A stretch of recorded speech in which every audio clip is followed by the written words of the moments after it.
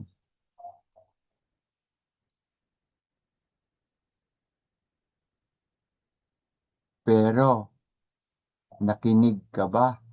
At pinakinggan mo ba? Kahit hindi pare, kahit isang malalim na Katoliko lang, kung paano niya ipinaliwanag kung ano yan. Pinakinggan mo ba? At tinanggap mo ba? O sinarado mo lang talaga isip mo? Hindi. Idolatry yan. Kahit ano pang sabihin mo, ganon. Ang pagtanggap mo doon, bias ka. May kinikilingan. Pinaniniwalaan mo lang ang mga gusto mong paniwalaan. Pinakikinggan mo lang ang mga gusto mong pakinggan. Bias, selective. So, magbibigay ng testimony. Sabihin, my brothers and sisters, I found my new life here. What we have here is a true church and the true faith. And then after all that, magkukommit with so much sacrilegious against the Catholic faith. Magbabasag ng mga images reminding us of holy things, holy truth. An angel appeared to Mary. An angel appeared to Mary saying, Hail, chosen one. Hail, the chosen one. At the moment prior to his death, Jesus said to Mary and to John, Woman, behold thy son, and son, behold thy mother. How many Catholics knew the depth of that? Gaano karaming Katoliko ang nakakaalam sa lalim at tayog ng pahayag na iyan ng ating Panginoong Hesukristo? Sabay, narito ang iyong anak, anak, narito ang iyong ina. May lalim at tayog sa pahayag na yan ng ating Panginoong Hesukristo. Pero ilang Katoliko, gaano karaming Katoliko ang nakakaalam talaga sa lalim at tayog ng pahayag na yan. Kasama yung pahayag ng anghel, Hail, Chosen One, sa mahal na Birhen. Anghel ang nagsabi niyan, na sugo ng Diyos. Saint Gabriel said that to Mary. Most Christians, if not all, believe that angels are real. Totoo mga anghel. Naniniwala mga Katoliko, totoong may anghel. Totoong anghel. Naniniwala ang ibang Kristiyano na hindi Katoliko. Totoong may anghel. Protestant Christians, naniniwalang may anghel. Born again Christians, naniniwalang may anghel. Kahit ang Islam, alam ko, naniniwala sila sa anghel. Kahit ang Islam. And so when Saint Gabriel said that to Mary, Hail, Chosen One, nagtuturo din ito ng isang katotohanan na totoong may anghel. At maraming Kristiyano, halos lahat, kung hindi man lahat, most Christians naniniwalang may anghel. At sabi ko nga, kahit ang Islam faith, ang Islam religion, naniniwalang may anghel. And so the word angel means messenger. Okay, messenger o messengers. Angels, messengers. Mga tagapagbalita ng isang mensaheng galing sa Diyos. So si San Gabriel ay ipinadala ng Diyos sa babae na ang pangalan ay Maria. At sinabi ng anghel kay Maria, Hail, Chosen One. Hail, Chosen One. Ngayon, kung galit ka kay Maria, hindi mo rin paniniwalaan ang anghel na si Gabriel. At hindi mo rin paniniwalaan na si Gabriel ay sinugo ng Diyos sa mahal na Birheng Maria. Ang dami na ngayon ang naging problema, nagkabuhol-buhol na. Dahil di ka naniniwala kay Maria na siya'y pinili para sa isang special role katulad ng reyna ng mga apostoles,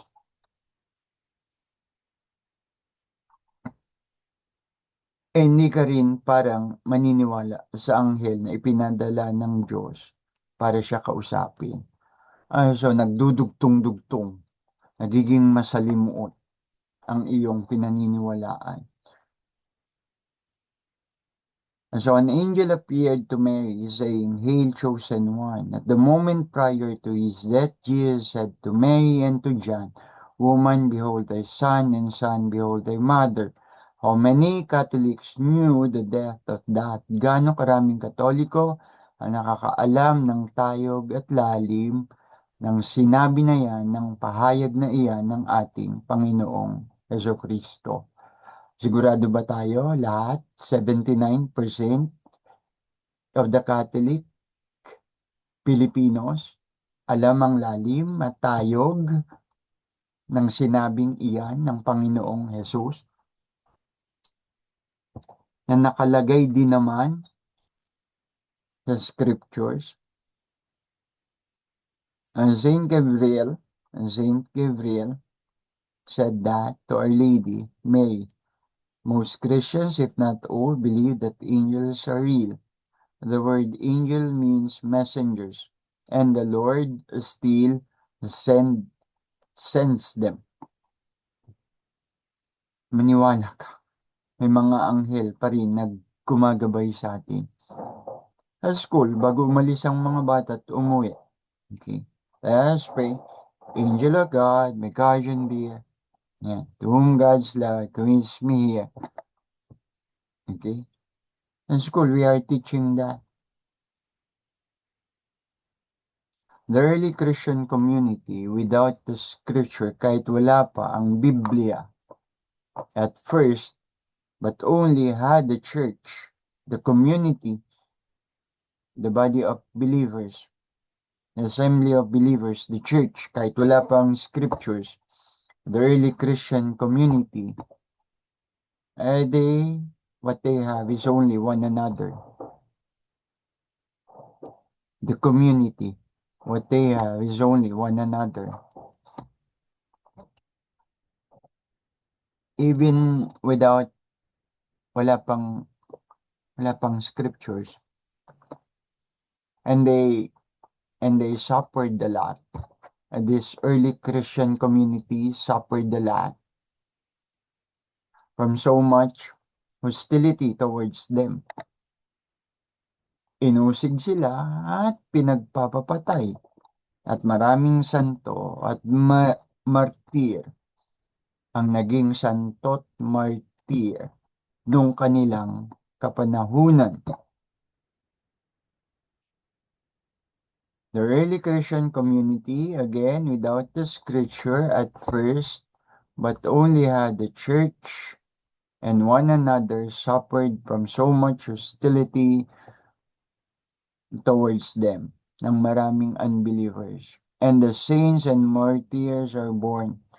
From then on, or from the life they had, yung klase ng buhay nila na yon ay dapat mag-inspire sa atin. Sa atin na tayo rin sa kasalukuyan ay huwag mag-atubili na tayo din ay gawin ang ating pagiging Kristiyano. Nangyayari pa ba iyan sa atin, sa kasalukuyan, dito sa ating bansa, mari sa ibang bansa?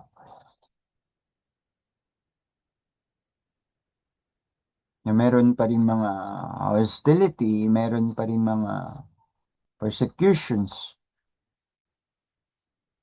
So, sa kabila ng mga hostilities and persecutions ng kanilang kapanahunan ng mga santo at martir na ito, nagpatuloy sila sa kanilang pananampalataya ng may pagtsatsaga.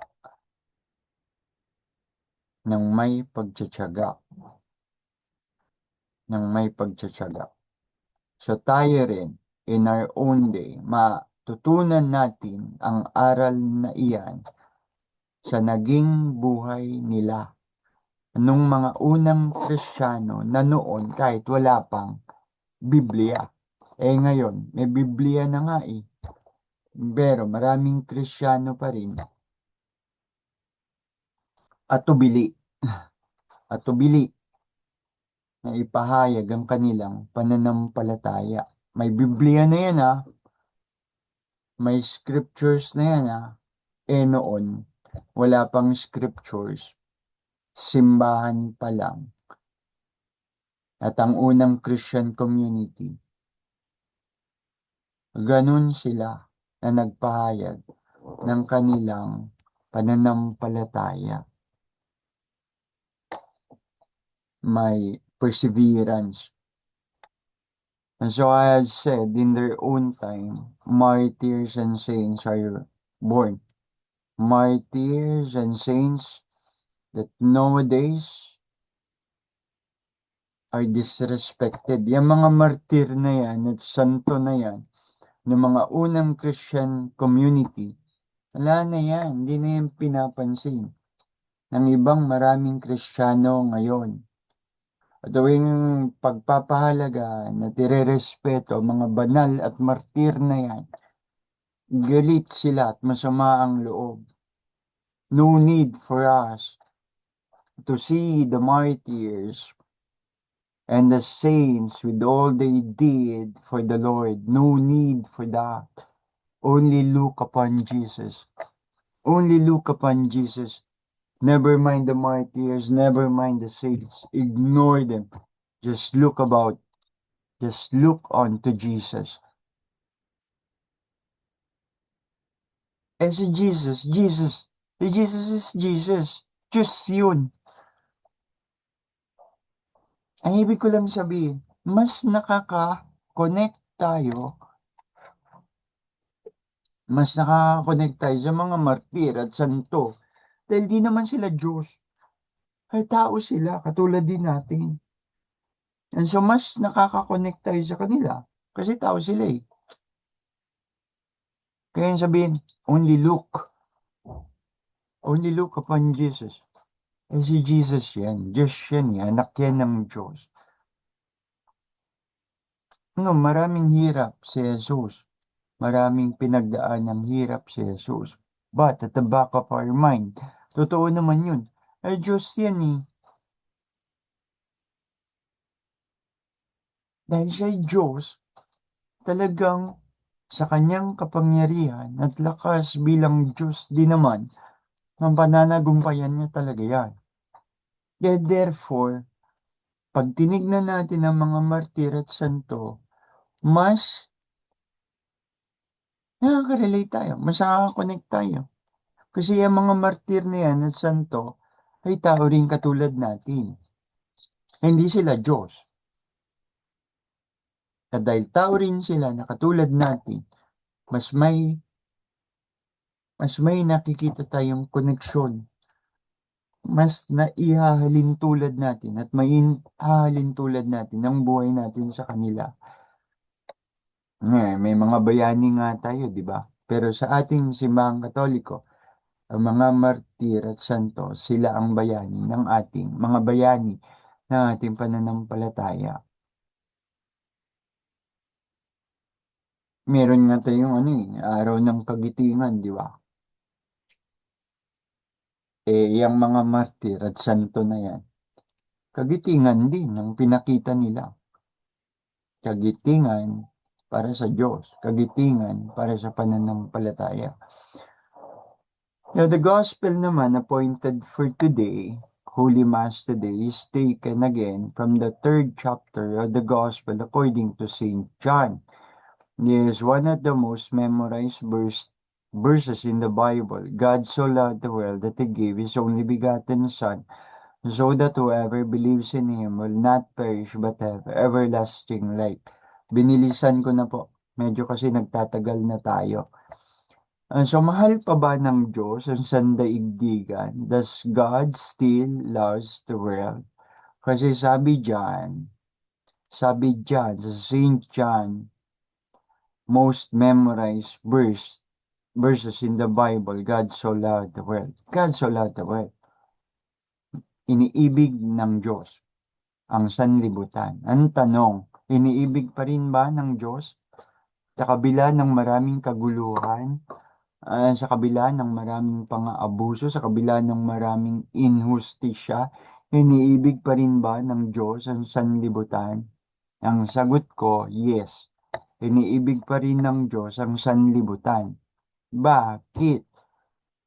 Dahil ipinadadala pa rin niya ang kanyang anak sa atin sa pamamagitan ng mga taong ang kanilang buhay ay pinili na rin nilang ang kanilang misyon at buhay, pinili na rin nilang maging tulad ng sang naging misyon ng Panginoong Hesukristo. Magulo ba? Iniibig pa rin ng Diyos ang sanlibutan dahil nagpapadala pa rin siya ng mga taong ginagamit na instrumento upang ang pag-ibig niya ito ay patuloy pa rin maipabatid sa atin at maramdaman natin. Katulad ng mga katikista, hindi lang ng mga pari at madre, katulad ng mga katikista, mga religion teacher, kumikilos ang kamay at kapangyarihan ng Diyos ay sa kanila. Okay. Kumikilos pa rin ang kamay at kapangyarihan ng Diyos sa kanila, sila na nagiging instrumento ng pag-ibig ng Diyos. Malinaw. Malinaw na sana. So does God still loves the world with all this kaguluhan and injustices and mga abuses? Yes. Sa akin, yes. Ipinadadala pa rin ng Diyos ang kanyang anak, ang pag-ibig ng kanyang anak ni Jesus, kapangyarihan ng Espiritu Santo na gumagabay sa mga tao na ang kanilang buhay na ngayon at misyon ay ginawa na rin nilang tulad ng naging misyon ng Panginoong Jesus. God still loves the world because He still sends His Son into the world to bring all men and women back to Him by using instruments in what, in somewhat pwedeng sabihin natin rescue mission. Yan, ganda. Rescue mission. We are in this rescue mission. Rescue mission. Huwag natin kalimutan yan. Rescue mission. You and me is in a rescue mission. Ganda. Rescue mission. Okay. So we need to, and in this rescue mission, anong gagawin? We need to tell people about Jesus Christ. We need to tell people about Jesus Christ, especially to those who do not know who Jesus Christ is. But before telling the people that needs a rescue mission, before telling the people that needs this rescue mission, telling the people who Jesus Christ is, you yourself, we ourselves must know Him first. Kailangan ikaw mismo sa iyong sarili, kilala mo si Jesus. Bago ka sumugod ng todo at sabihin mo sa mundo na ito si Jesus, siya si Jesus. Ito si Jesus, siya si Jesus. Sugod ka ng todo, sasabihin mo siya si Jesus, ito si Jesus. At pagkatapos may mga tanong tungkol sa kay Jesus, hindi mo masagot. Ibig sabihin, sumugod ka ng kulang sa anong dapat meron ka. So again, before telling the people, the world who Jesus Christ is, we ourselves must know Him first. For me, Jesus is the answer to all our human needs, especially the peace, the kind of peace we keep on searching for. Patuloy tayong naghahanap sa kapayapaan, kapayapaan ng kalooban, kapayapaan ng isip. Sobrang daming gulo. And we wonder, mahal pa ba ng Diyos ang mundo? Ang sagot, yes. Bakit? Kaya ka nga nandyan. Mahal pa ba ng Diyos ang mundo? Yes. Bakit? Kaya ka nga nandyan. Kaya ka nga nandyan sa rescue mission na yan. Mahal pa rin ng Diyos ang mundo, kaya nandyan ka nga sa rescue mission na yan. Okay? Jesus is the answer to all our human needs, especially the peace, the kind of peace we keep on searching for. At matatagpuan lang itong peace na ito talaga kay Jesus.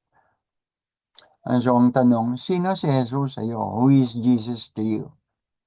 And with this knowing who Jesus is, may lalim ba dyan? May tayog ba dyan? Sino si Jesus sa iyo? At yang kabatiran mo na yan, kung sino si Jesus sa iyo, may lalim ba sa kabatiran na yan? May tayog ba sa kabatiran na yan?